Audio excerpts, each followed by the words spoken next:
Hey, Bill, how's it going? Hey John, how you been? I've been all right. I got to tell you, I was looking at the calendar and I felt like we were just having dinner the other night. That was like 5 weeks ago. What you been up to? I know. Just time flies so quickly. But it was nice seeing you for sure. No, Yeah, it really was. teaching classes, trying to take a little time off here and there. As the summer goes. But yeah, doing well up here. Well, in that time, I did have a chance. I read your book After the Bell Rings, and I definitely wanted to chat you up about it. And I liked it. I want to tell you that right up front. I liked the book. When you and I talked about it, you said just remember it's for kids. So I did have to Right. kind of check myself a little bit there that this is a book that's geared for kids. Why don't you, I guess, throw out first the age range? Like who's your target market here? Yeah. So the sweet spot, as I call it, is like age 13, right on the cusp before going to high school. But really, it depends on the maturity of the child. Like when I've given some of my seminars, we've had kids, as young as 8 years old, but that were really mature, that could, understand some of the concepts. So, but 13 is really the sweet spot for this book. Yeah, and it is a kid's book, so it's written like an eighth grade level, so that 13 years of age. Yeah, and the book was really designed for parents to read it first and then share the information with little Johnny, say, right? So the parents would read first chapter or where all the information is and say, okay, you read this and let's talk about it. And it was really meant, the topics are really meant to be discussed over the kitchen table, so to speak, where parents can apply the concepts in the book to their specific lives. Right? Sure. So that was, yeah. No, Yeah. I mean, we'll just cut you off here right quick. So, if I had to summarize the book After the Bell Rings, this is a basically it's an awareness guide for keeping children safe and basically from harm's way, and instilling in them a sense of awareness. Right? How would you pitch this? Yeah, that's correct. So the way I pitch it is, parents tend to overprotect their kids, which, in those young years, that's fine. But there is that age where now they're being dropped off here or dropped off there, whether it be sports or music or friend's house. And what parents really need to understand is that, their child really needs to own their own personal safety, no matter where they are. And that's the genesis of this book, and that's why I wrote this book, is to give those kids the tools they need to stay safe when they're not around their protectors, right, their mom and dad or guardians. Sure. Well, and I remember when we were chatting about it, over dinner, you talked a little bit about the inception and what really made you write this book. Do you want to, relay to me again that story about what made you, Bill, put the pen to paper and say, I got to write this. Somebody's got to do this. Yeah, by trade, I'm no writer. I'm not a John Petrolino, that's for sure. But so there was in my neighborhood. I live in a very country type setting. 13,000 people in Rehoboth, Mass. And there was a 15-year-old boy. Now, I always taught situational awareness. And, it's funny how that type of class goes because no one sees the need for it until something happens, right? Unfortunately. And so we had a 15-year-old boy who was, I'll just use the word abducted, just for lack of a better term, lured into this vehicle. I'm thinking, how does a 15-year-old boy get lured into a vehicle? That really bothered me. At age 15, you really should, not be susceptible to that, in my opinion. And it turned out to be a drug matter, and drugs were involved. So, but that bothered me. So I approached the school system, met with the superintendent and the assistant superintendent, and sat down with them and had a very candid conversation about this. Now, at the time, I taught a program called Refuse to be a Victim. And I was thinking that I could kind of tailor that for kids. That certainly I wouldn't teach them some of the concepts that were in there because it wasn't appropriate for school age kids. But some of it I definitely could, and as well as my other things I teach. So the superintendent, so I brought a student packet and I brought some pamphlets, and the superintendent's going through it, and he's like, "Oh, this is great. We can include this in this program and that program. How many groups of kids you want to teach at a time?" So I'm excited now, right? And I told him, "Look, this is all gratis. This is just me giving back to the community, and I can pretty confident I can get the materials for free." And he's getting excited. I'm getting excited. Then the assistant superintendent flips over this promotional card, and as we know, Refuse to Be a Victim, is an extension or part of the NRA. And she's seen those three letters, NRA. And she said, "Ooh," she goes, I don't think the parents will like this program." And I'm like, "Oh no, of course they will. We're teaching kids how to own their own personal safety." And she goes, "I don't think this program's for us." And I immediately make eye contact with the superintendent, and he kind of subliminally pushed the student packet to me like an 1/8 inch, like just kind of pushed it. And I'm like, I couldn't believe it. The tail was wagging the dog. This assistant superintendent, because she's seen those three letters, NRA, refused all this free education for kids. And you ever get so mad, John, that the adrenaline pumps and your hands stop shaking, and you get tears in your eyes? Professionally, I withdrew from the meeting. I said, "Just keep it, read over it." In my car, I literally, John, had tears in my eyes and I was shaking. I was so mad. I mean, I was beside myself, absolutely beside myself. And that fueled the writing of this book. I purposely don't mention firearms in that version at that time. And I wrote the book, and I then again tried to pitch it to one of the members of the school committee, and she's like, "Yeah, I don't think they're receptive to this at all." And it just, John, I cannot tell you how frustrated and just angry I was.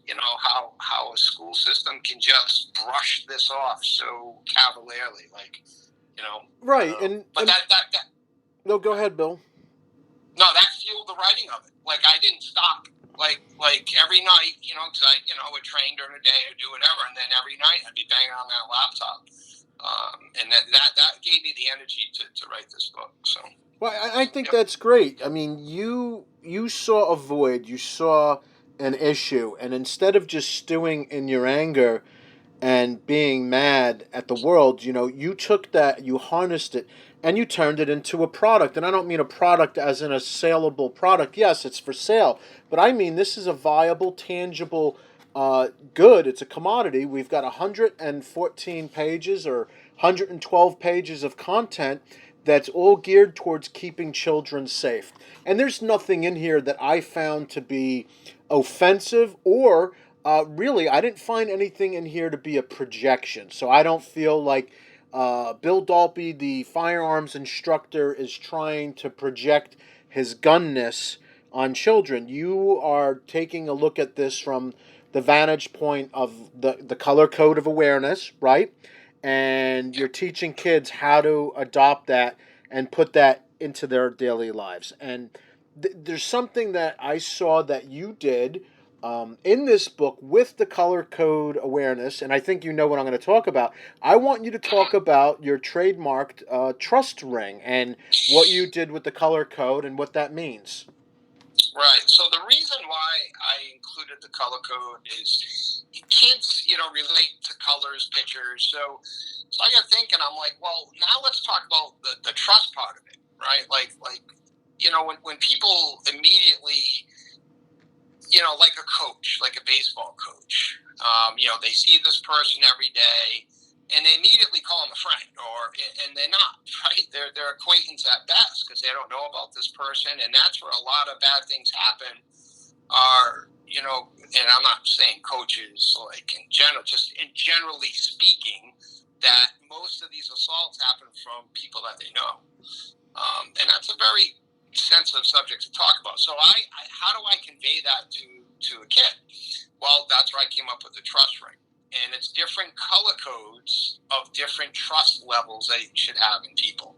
Now, I do make the caveat in there that they're going to clear it through parents, correct? Like, for instance, like Uncle Jimmy, from a kid's perspective, Uncle Jimmy may be the cool, fun uncle, but they don't know what they don't know. They don't know that, well, he's a felon and, maybe he can't be trusted, alone with the child. So that's why I say parents going to have to kind of drive that point, to the kid that, that's why I encourage parents to read it and review it with the child that apply to their specific life and situations. But that's why I came up with the trust ring.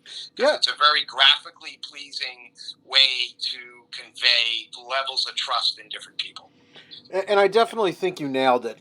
And then, help me out here. So you have green, which is going to be basically your tribe, your inner close family members, siblings, parents. Some cases might not be parents. We could talk about that too. Depending on the circumstances. You That's had right. one scenario that you talked about where there was an abusive father involved, right? But for all intents and purposes, you have that nuclear family is in the green zone along with the super close family friends. Do I have that right? Yes. Yeah. And then you spread out from there to your more casual friends are going to be yellow, right? Yeah, like acquaintances. Yep. And then so on and so forth, all the way out to red is your stranger danger, and taking it a step further, someone that is a threat, right? Right. So. Yeah, and I make sure I specify in there that just because someone's a stranger doesn't mean you treat them with disrespect or it's just don't be alone with them or just be cautious. Be cautious. So yeah. Well, that was one of the other things that I think you also nailed, and in 2022. This is a very important topic, is, cyber safety, cyber awareness, and the concept of quote-unquote friends, right? And you talk about that to a point quite a bit in the book, and I want to know if you would share a little bit about that too, and your concept and your ideals about that, I'm going to say, friends. Yeah, so you make friends with someone, and now you start. They're not really a friend. If you meet someone for the first time, they're not a friend. They're just an acquaintance. And I articulate that in the book. Like, what constitutes a friend? What constitutes a good friend? Right? A good friend is someone that your families know each other. They hang out, when you're not in sports or school or music or whatever, or scouts, the families know each other. And so that's a good friend. You always have that friend that, they're like an extension of my kids because he's always over here, that type of thing. But people just meet people and say, oh, we're friends, and they start sharing this personal information with them. And that's one thing with social media. Like, some people I talk to kind of poo-poo this whole thing, but there are stories out there where this has happened, where you don't know, if you don't have your security settings quite right, anyone can cruise anyone's Facebook page or Instagram, and if you're sharing personal information on there, like, hey, we're going to be here, or hey, the parents are away, and that just opens the door for a possible negative encounter. So that's, yeah. One of the things that you said on that topic, and I think this is a point that needs to be echoed, and this is good for adults, this is good for adolescents, this is good for children, which I don't know why children would have social media presence, but anyhow, what you said was, tell people, if you're going to, right? Tell people online what you've done, not what you're doing, right? Right. And we all... Yeah, where you've been and what you've done, not what you're doing and where you are. Right. Exactly. Yeah. And we all, And I don't own that. I heard that from somewhere, right? That's not my original statement. I know I've heard that somewhere else, and it immediately resonated with me. And it does resonate. It resonated with me, obviously, as well. And I'm going to thank you for allowing me to steal it, too. Um, because I think that's something that, if we were to expand here, we'll step out of the subject matter for 1 second. The adult world can benefit from this book, not just from a I'm a parent perspective, but also a personal awareness, because adults aren't necessarily all that savvy about you know, crime information and, you know, personal awareness and being safe and general best practices. And that's one of them. The instant world of the internet and posting and likes and shares, not necessarily doing yourself any favors by telling people you're on the other side of the country doing whatever. Meanwhile, the shop's being left unattended. That's right. That's exactly right. Yeah, and it has happened. I mean, there's no doubt about it. Oh, yeah. So you talked about, you said in some of your seminars. So what seminars are you talking about? So you have the After the Bell Rings book. So what are the seminars? So right now I offer free 2-hour seminars centered around my book. The church group, youth group, scout groups are a popular one. And, where I just do a free 2-hour presentation about this content. And, if they want to buy a book, fine. If not, fine. So it is a passion to me. And I am about giving back to the community. I've done it all my life, specifically with the youth. And that's where I witnessed a lot of this unsupervised time with children. I've been involved in baseball and CCB and Scout, certainly, and how parents can just blindly trust adults. And I always had a tough time with that.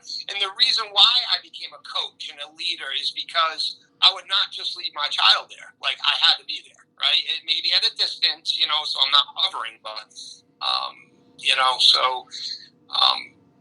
yeah, so circle back to your question. Yeah, I give free 2-hour seminars to church groups, youth groups, scout groups. And if they want to buy a book, fine. But the problem with that is that,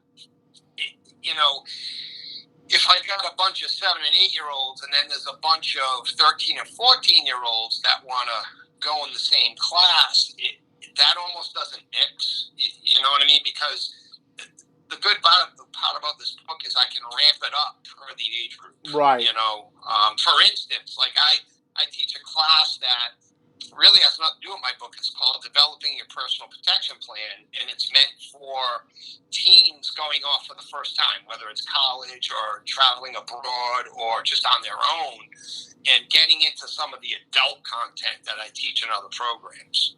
So it's all scalable, I guess, depending on the age group. Yeah, and when you're dealing with those two different groups of children, you've got one that's closer to Elmo and one that's closer to John Wick. So your range there, and somewhere in the middle would be Bill and Ted's, I guess. I don't know, but there you go. So I can understand that, and that's the problem with some of these. The challenge, I guess, with some of these groups. Okay, so After the Bell Rings, what is the future of After the Bell Rings? So I think it's 5 or 6 years old now. So it needs a rewrite, and that's where I'm at now. Now, what's in a rewrite? So this book specifically did not mention one word about firearms, which, as I was writing it didn't feel right, because that's got to be part of the conversation too.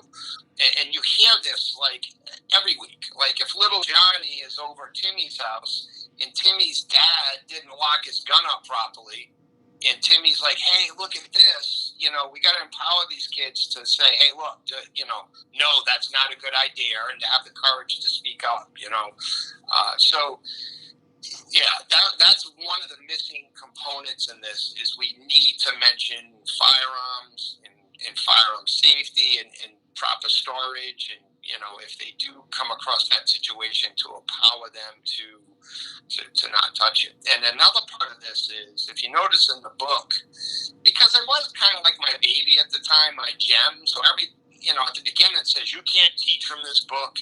And a friend of mine who's a business advisor said, Bill, that's all wrong. He says you need to empower educators, instructors to teach from your book. And I'm like, that's brilliant. So that's part of the rewrite too, is now I'm developing a program where it has certificates, pins, and all the accoutrement that goes along with the program, so that, if a scout leader says, yeah, you know what, I want to teach this to the scouts, instead of having me do it, they can do it, so. Well, let me know when you're ready to start the After the Bell Rings training counselor program, and I will sign up for the pilot program, and I will bring this to New Jersey, and we'll That sounds great. we'll get turned down from Board of Eds all over the country. Now, we'll spread the gospel. So it's funny you say that, John. So in my hometown, there's a new sheriff in town as far as the superintendent. And I've already been in communications with them. We have a meeting set up for the beginning of August. And I am going to pitch this once again, to be a conversation that has to happen in the schools, And one up from that, too, I want to mention firearm safety in schools. That's so taboo. We could do a whole nother show on that. But I absolutely think that is crucial for the school system to at least children to be aware of guns and what they do, and that they're not all bad, but they shouldn't have access to them, right? And all the contextual things that go along with that. But yeah, that's a passion of mine too. Just pretending guns don't exist and just it's just not the way to do it, right? It's not a realistic way to educate these kids. So.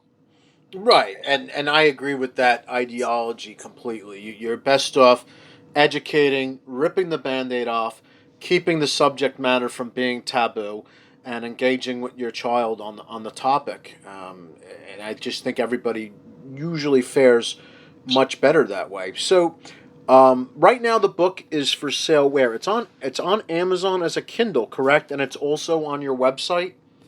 Correct. Right. So Amazon Kindle for now. Yeah. So if somebody wanted to buy this from Amazon, I think it was it $9.99 for the Kindle? Yeah, I think that sounds right.